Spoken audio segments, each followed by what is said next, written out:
I'd like to ask about altruism in bacteria. Sure. That sounds silly. Altruism in bacteria? What? It does sound silly, and it turns out, and for a Can long they do they like feel altruistic or? well, so this is they don't feel altruistic because because of the way we define altruism when we think about it from a very general perspective is you help an individual, you provide something to an individual at a cost to yourself. So why would a bacteria do that? Because again, indirectly, they may benefit from that sort of interaction. What's an example of how they could benefit from?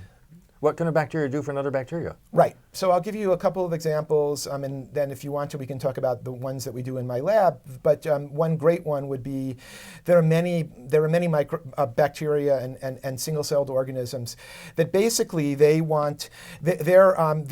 the water, and what they want to do, because it's best for sort of surviving, is get to right at the interface where the water and the air is. They want to float on the top because that's a good place for them to be in terms of getting resources.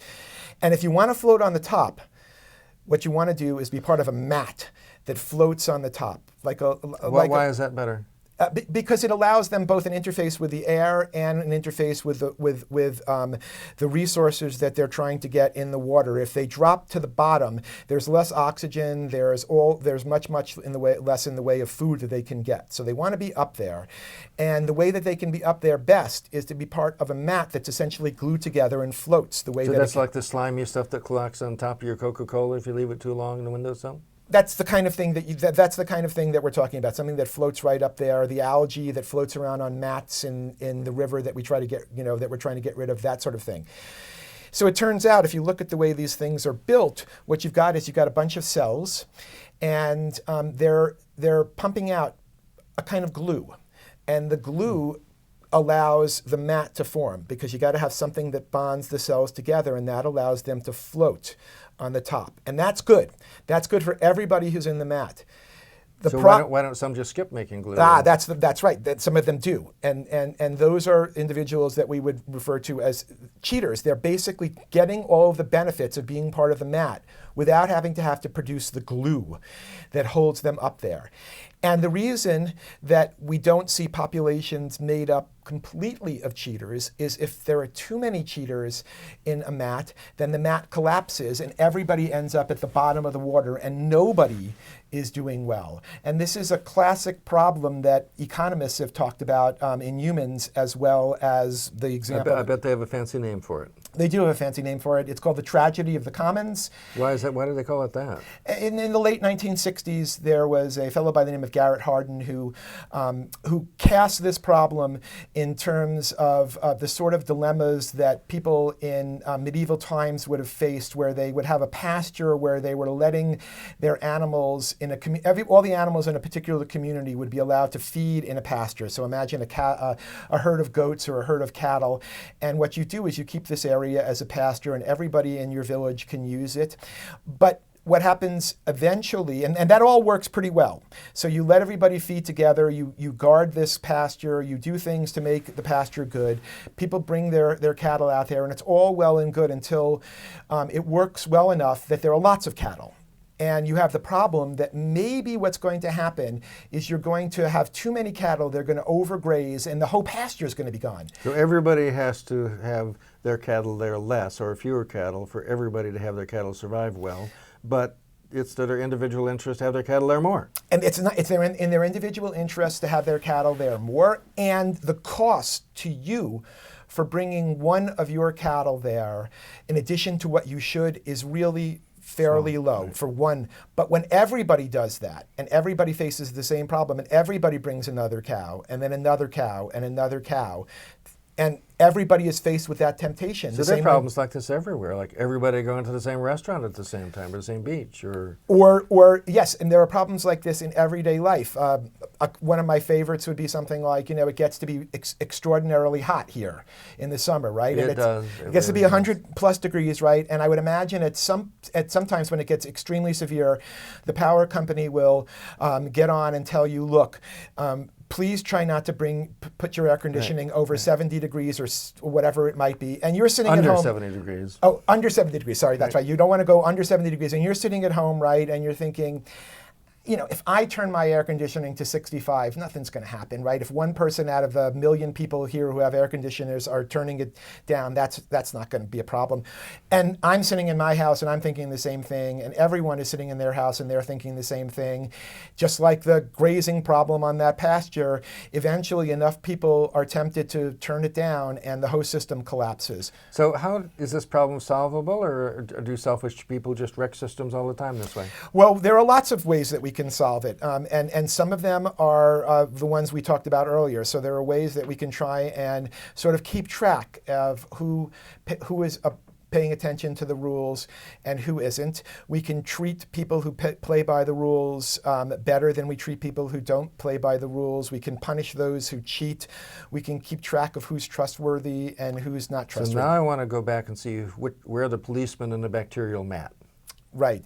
So in the bacterial mat, there probably are not anything equivalent of what we would think of as policemen. There, what you have is essentially, you could kind of think of natural selection as the policeman in that example, in the sense that if too many individuals cheat, then the entire group collapses to the bottom of that water. And not only the group collapses, but the cheaters and the nice guys in that group, they're all at the bottom. And so what's going to happen It's like a game of chicken almost. That's right. That's right. It's very much like a game of chicken. And so basically what you're going to find is that natural selection is going to favor some level of being nice, in this case producing the glue, because if you don't have enough individuals who do that, everybody is worse off, including whatever individual you're focusing. So this all might be relevant to medicine, I'm guessing. One would hope. One would hope. So, for example, in our laboratory, I've worked with a couple of microbiologists, and we've looked at the kind of problems that we're talking about here, but in a system that has a little bit more of a medical twist to it. And so we basically have E. coli bacteria in our laboratory, and in our case, the thing that the cooperators are doing to help each other and everyone present is they are producing a substance that breaks down the antibiotics that we use to try and kill them. So, right, we all know that for certain medical problems, you'll get diagnosed antibiotics. The job of the antibiotics is to kill and get rid of whatever it is that's causing you to be sick. And sometimes that's E. coli, sometimes it's something else, salmonella, or whatever it might be, or any number of different things, right? But of course, if you try and think about this from the perspective of the E. coli cells or the salmonella or whatever it is that's causing you to be sick, right? What you want to do is defend yourself against these antibiotics that we're using to kill you.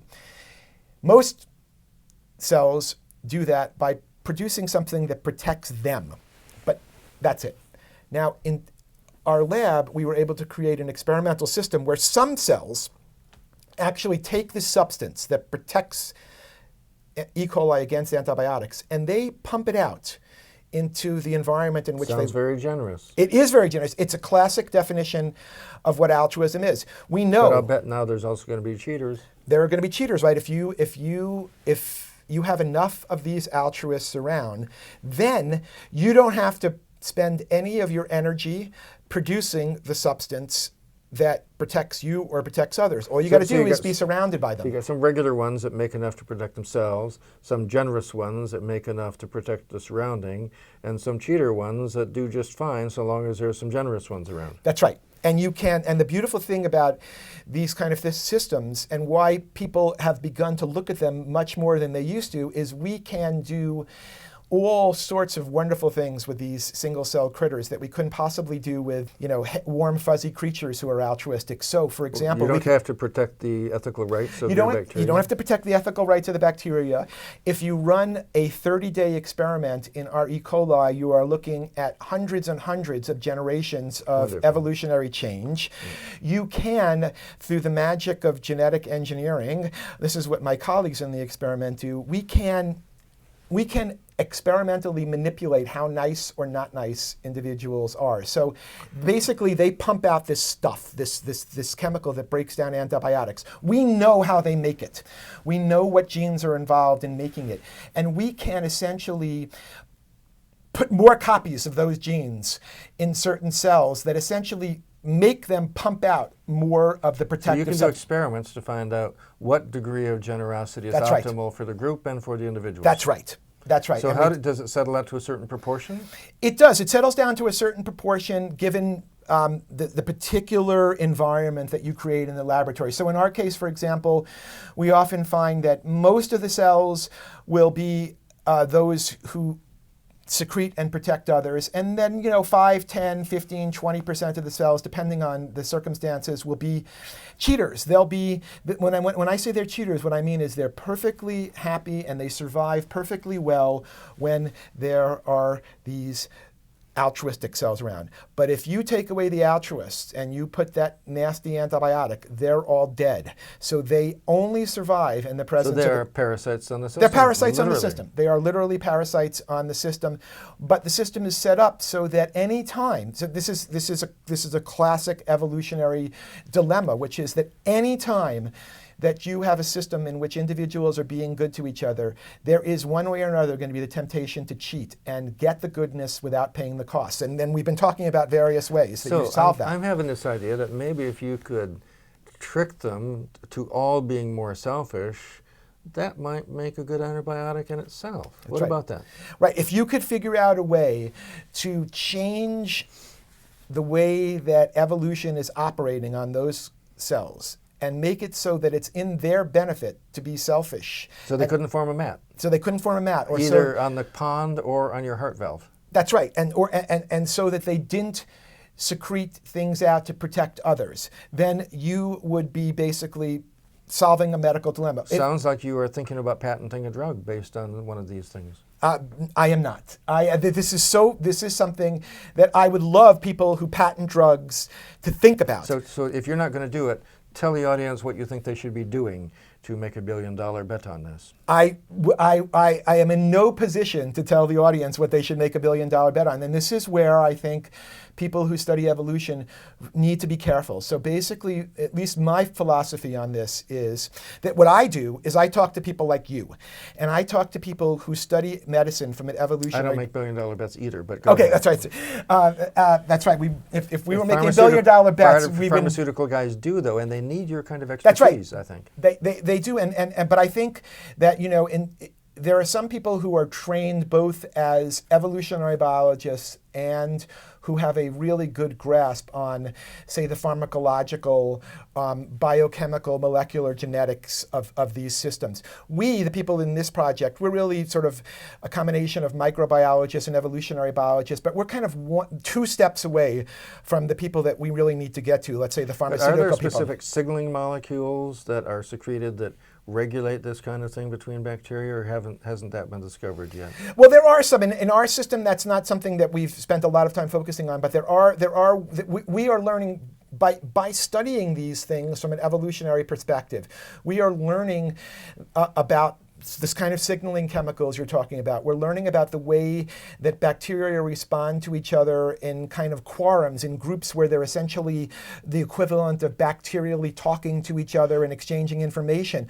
But those studies come from thinking about the kind of evolutionary problems we're talking about. The next step is to get the people who can take that and produce the sort of practical solutions that you're talking about, to pay attention to this evolutionary work and take what they know and build on what we're giving them. So I think of us as a funnel for the people who can take the next steps and turn it into the practice. Basic advance in evolutionary biology, understanding sociality in the 1960s, has now come to the point where it helps us understand the behavior of bacteria and how they cooperate or don't, in a way that probably makes an opening for some smart person to think up new ways of combating bacteria. And that's the beauty of really the evolutionary approach. Very basic science. It's the sort of thing that if you heard out of context would sound silly, right? If I was talking to you on the street and I said, by the way, I'm looking at the way that E. coli are being altruistic to each other, without the context that you and I are talking about, it sounds silly. I think it may sound silly to some people anyway.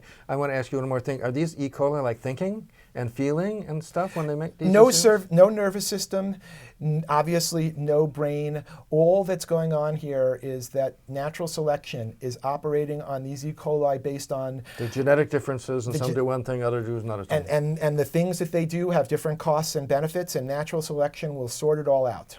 Wonderful.